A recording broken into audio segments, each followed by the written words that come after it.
Interior Toyota Tundra mods so far and how they're holding up.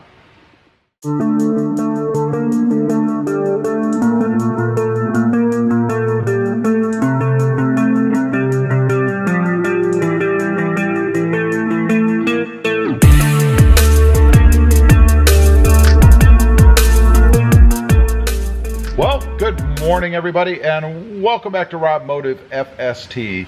Wanted to run through real quick. I was in the truck this morning doing a little shifter knob mod, and I was looking around and I thought, you know, there are a lot of things I've done to this truck already. So I thought I would run through them for you guys and let you know how they're holding up. So first of all, let's start right over on the door. We have the window tint. It is on the interior, so we'll consider this an interior mod. It's been fine, no issues. Window's a little dirty here or there, but it's great, love it. Next up, the door handle covers. These little covers that go over the, what do you want to call it? Chrome, platinum, pewter, I don't know, whatever you want to call that. Holding up really, really well. Love them, love the way that they fit. No issues with them. They do show some fingerprints though, you might notice, but I imagine the platinum stuff or pewter, whatever you want to call this, shows a little bit as well, but holding up great. Moving on inside, we have the grab handle. Of course, this I had to have, particularly in the Tundra. I think it should come with it. The new one comes with it, so it's amazing that Toyota suddenly has figured out a way to put a grab handle back in a truck. But it's awesome, love it. Pretty simple install. Little minor alteration you have to do at the bottom of it there, but it's very simple, no big deal. I have videos out on all of this stuff, by the way, on the channel. Next up, the vent ring covers. Gets rid of the chrome that's around here. These are awesome. They're just double side tape. They fit right over what's there. I love the look of them. You can see them all across the front. Just gets rid of that blinding chrome. Moving right along, I have the little emblem cover here. You either like this or you don't. I kind of go both ways, and it's only the color. I think I'm either going to paint this, which is not what I want to do, or replace it with a black cover, again, to get rid of the chrome emblem that's under here. I really like these, so we'll be doing something with this, but the product itself has held up really well. No issues with it. Just a little color concern, I guess. Moving on across, we have the Tundra inserts here under the radio. This is indented. These just go on again with double-sided tape. Gives it a little bit of pop. Lots of colors out there you can go with. You could just go with black if you wanted to, just to change the dimension of it. Add a little texture if you wanted. They've held up really well. They come from Toughskins, by the way. As do the inserts that I have down here. The red cup holder inserts.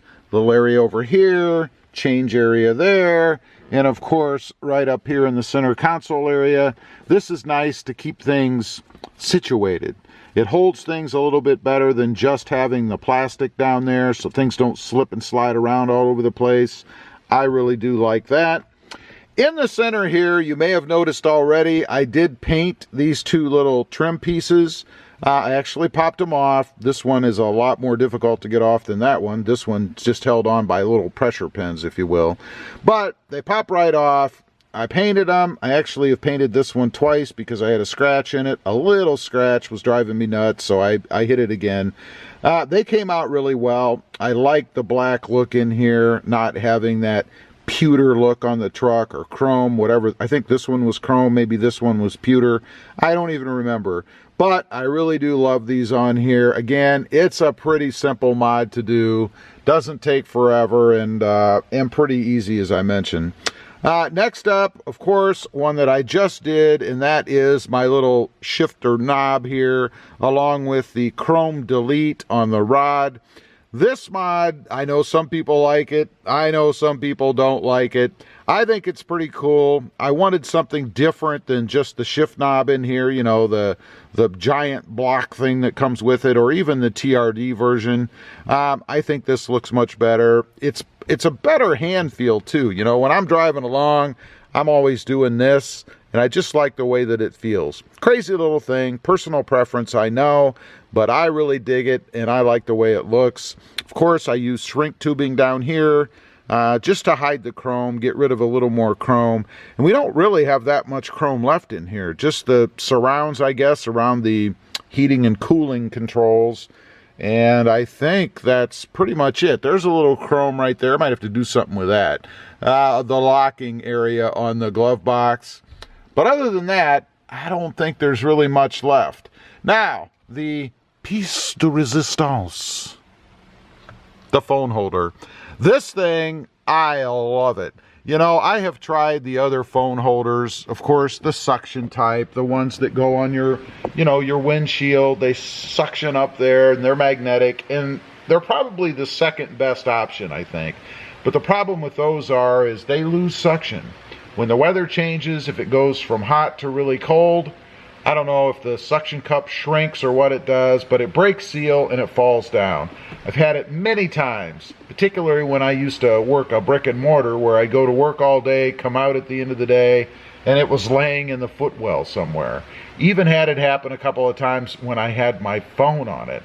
And that's no good. When you pay $1,000 or more for a phone, you really don't want it falling off and impacting all of this below, potentially cracking the screen or ruining the phone. I don't have that problem with this setup. This is actually bolted through the dash, a couple little holes under there. If you can get over that, it's not that big a deal. Again, held on by magnets. I have a plate on the back of my phone, a metal plate. These are 2 magnets. I have 2 up here for a couple reasons. This one is my primary, for when I'm filming myself or when I just want to store my phone up there. And this one is for either a passenger, if they happen to have a plate on their phone, or for shooting video off the front of the truck, if I choose to do so. So you may have been wondering, gee, why do you need 2 of them? Well, that's why. And if you didn't need 2, you probably could even go with a smaller footprint as far as the holder goes. I think these are awesome. There are, and this is homemade, by the way. There's a video on the channel about how I did it. There is a product out there, a company that actually makes a holder. It's kind of a, like a triangle kind of thing that fits in there. Still screws through the dash. I think it has 4 holes in it. Pretty neat product, but I just thought, you know, for the money, and then once I had to buy the little attachments that I have here, it would just be a lot cheaper to do it myself. So I used just a piece of steel, basically. Very simple to do. Again, if you can get over the drilling part, not too bad. So, of all the mods that I have in here, I think that I've hit them all.